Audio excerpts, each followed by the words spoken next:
का पेट भर जाए तब बचा कुचा लगाओ, पर तुम तो 2 घूंट पिलाए, बेचारे का गला भी गीला हुआ नहीं, पूरा दूध निकाल के कंस के यहाँ पहुंचा जाओ, बेच दो, ये तो ठीक नहीं है।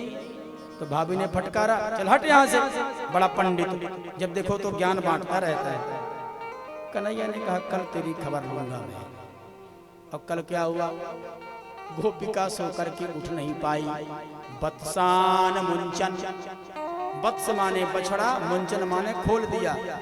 बछड़े को बंधन से कन्हैया 2 बजे रात में 3 बजे आए भोर में, उस गोपी के जगने के पहले बोले जा बाबू पूरा पी ले। और बछड़ा गया, गाय का आज पूरा दूध पिया, बढ़िया डकार लगाता हुआ गाय के बगल में ही पेट फुला के खड़ा था।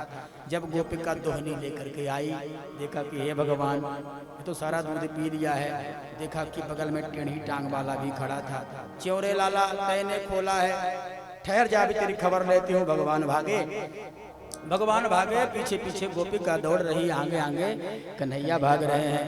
वह गोपिका आकर के यशोदा से शिकायत करती, यशोदा मैया से शिकायत करती है। मैया कहती है देखो हमारे लाला को श्राप मत देना, गाली मत देना।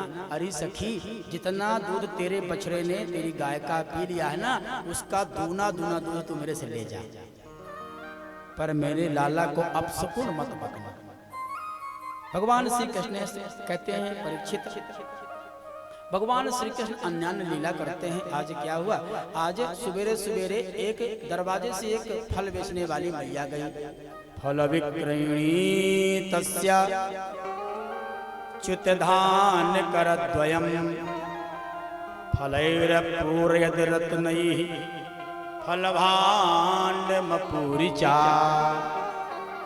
एक फल बेचने वाली। अब कथा बड़ी सुंदर है। भगवान कहते हैं कि भाव से बड़ा कुछ है ही नहीं, दुनिया को फल देने वाला। हम आप फल के लिए ही परेशान हैं। बोले महाराज ये करने से क्या फल मिलेगा, ये करने से क्या फल मिलेगा, फल के लिए दुनिया परेशान है ना। लेकिन आज बड़ा गजब हो गया। कब सुबह से निकली फल बेचने वाली बूढ़ी माँ, सारा दिन घूमती रही पर किसी ने उसका फल खरीदा नहीं। शाम को निराश होकर के लौट रही थी। अरे कोई फल ले, अरे कोई फल ले। थक भी गई थी, बूढ़ी थी, सुबह से कुछ खाया भी नहीं था। भगवान को दया आ गई। भगवान ने सोचा मैं ऐसा क्या करूं कि इस बूढ़ी के जीवन भर का फल बेचने का चक्कर ही समाप्त हो जाए। कन्हैया दौड़ कर के गए, फल वाली के पास पहुंचे, बोले मैया मैया मैया मुझे फल दे दे। भगवान की उस मोहिनी, उस प्रिय भाषा वाणी को सुन करके उस वह जो मैया है फल बेचने वाले, वह तो महाराज व्याकुल हो गई, बेहबल हो गई, मुग्ध हो गई। कन्हैया की उस वाणी की दीवानी हो गई। उसने कहा लाला तुम मुझे एक बार मैया कह दे, मैं सारे फल तुमको दे दूं, फ्री में दे दूं। कन्हैया ने कहा एक बार काहे को, मैं 10 बार मैया कह दूंगा, तो मुझे फल दे दे। उस मैया ने कन्हैया को गोद में बिठा लिया, कन्हैया को खूब लाड़ किया, खूब प्यार किया, और सारा फल उस फल वाले ने कन्हैया को दे दिया। कन्हैया फल लेकर के भीतर आए, मैया से बोले मैया देख मैं क्या लेके आया हूँ। तो मैया को पता है कि नटखट महाराज कुछ भी कर सकते हैं। दौड़ के आई, क्या हुआ क्या, बोले फल लेकर के आया हूँ। तो मैया ने कहा अच्छी बात है फल लेके आए हो तो। बोले कन्हैया ने कहा अच्छी बात तो है, पर इसका दाम कौन देगा, दाम तो दो। मैया ने कहा लाला देख मैं व्यस्त हूँ, सामने बखारी में धान है, धान, तो इस फल के बदले में फल वाली को धान दे दे। अब कितनी सुंदर बात है, भगवान ने फल वाली को उस फल का दाम देने के लिए किसी पात्र का प्रयोग नहीं किया। तो भगवान ने कैसे दिया उस धान वाली, उस फल वाली को, बोले अपने अंजुली में धान को भरा। भगवान ने अपने अंजुली में धान को भरा। फल विक्रयणी तस्याच्युत धान करद्वयम्।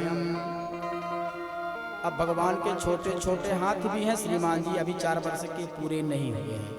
तो अंजुली जैसे भरे तो उंगलियां धीरे धीरे फैल गईं।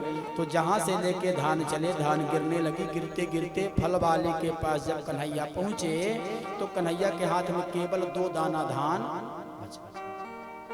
कितने दाना, 2 दाना।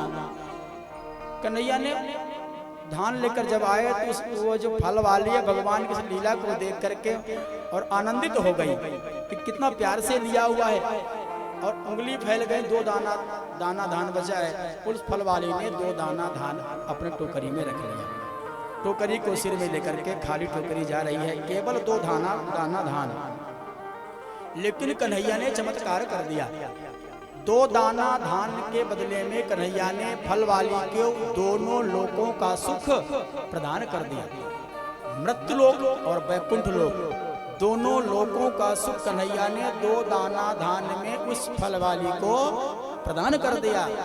सुखदेव कहते हैं, परीक्षित फल वाली टोकरी को लेकर के जा रही थी। धीरे धीरे धीरे टोकरी का वजन बढ़ने लगा।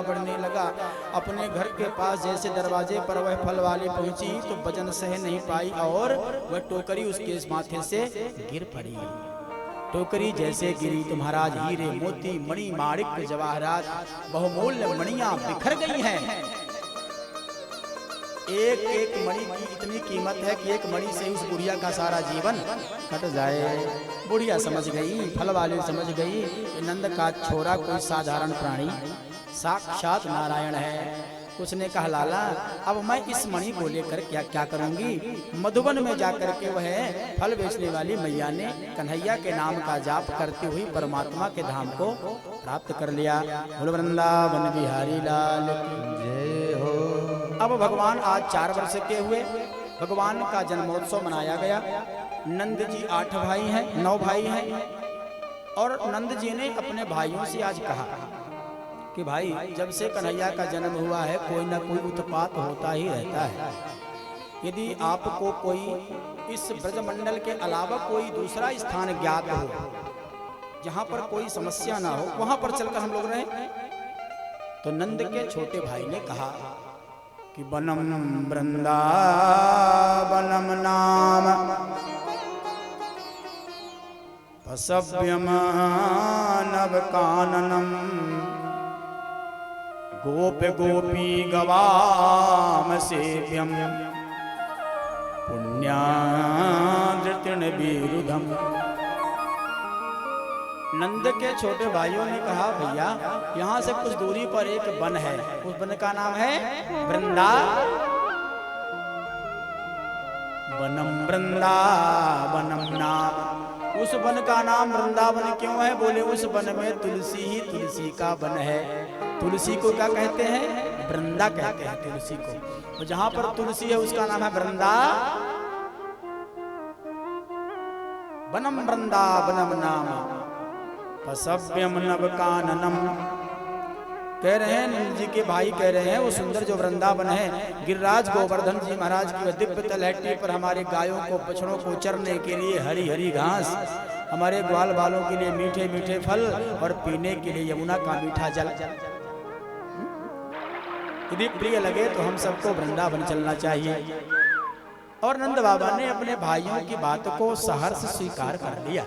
भैया रात में तैयारी करो सब लोग, अब कल सवेरे होते ही वृंदावन चलेंगे। ब्रजमंडल में रहने वाले सभी गोपियों ने ग्वाल बालों ने रात भर तैयारी की। सबके पास से क्या बोले, बैलगाड़ी है, बैलगाड़ी। सभी ने बैलगाड़ी में अपने गृहस्थी की सामग्री रख लिया और सवेरा होते ही वृंदावन की यात्रा में चल पड़े। बोलो वृंदावन धाम की जय हो। आइए 2 मिनट सब लोग मानसिक वृंदावन की यात्रा में चले। जो वृंदावन गए होंगे तो नेत्र बंद करके वृंदावन को देख लेना। यहाँ पर नदी वन है, यहाँ पर सेवा कुंज है, यहाँ पर काली दह है, यहाँ पर यमुना मैया है, यहाँ पर बिहारी जी बैठे हैं, यहाँ पर गिरिराज महाराज है। तो जो लोग नहीं गए होंगे तो उन भगवान से कहना, बाबा ठाकुर लाला मुझे जल्दी बुला लो, जल्दी बुला लो वृंदावन। और मैं आपसे निवेदन करूं, दुनिया के सारे धाम कर लो, प्रति वृंदावन नहीं किया तो क्या किया? तीनों लोकों का स्वामी। हाँ? अरे वृंदावन धाम अपार। सब लोग बोलेंगे, सब लोग बोलेंगे। वृंदावन धाम अपार रटे जान